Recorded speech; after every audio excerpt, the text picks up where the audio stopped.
Friends, आज अगदी वेगळा आणि छोटासा व्हिडिओ बनवते मी माझ्या मैत्रिणीसाठी.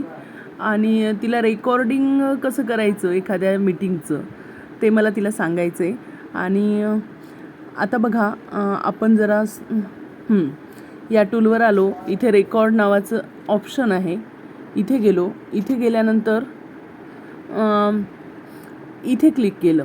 आता रेकॉर्डिंग सुरू झालं. पहा, आता मी जे जे बोलणार ते याच्यामध्ये रेकॉर्ड होत जाईल. आणि मग आता मी माझं रेकॉर्डिंग थांबवल्यानंतर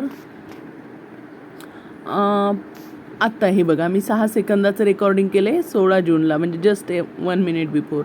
तर आता आपण ते रन करूयात. सुरू झालं. पहा, आता मी जे जे बोलणार ते याच्यामध्ये रेकॉर्ड होत जाईल. आणि मग आता मी माझं रेकॉर्डिंग अशा पद्धतीने रेकॉर्डिंग सुरू करायचं आणि आपलं काम झाल्यानंतर लगेचच ते बंद करून टाकायचं. म्हणजे एखाद्या वेळेस कामाच्या वेळी जर महत्त्वाच्या मीटिंग्स असतील तर ते आपल्याला रिपीट शांतपणे पुन्हा एकदा ऐकता येतात. अशा पद्धतीने आपण महत्त्वाचं रेकॉर्डिंग करू शकतो. धन्यवाद फ्रेंड्स.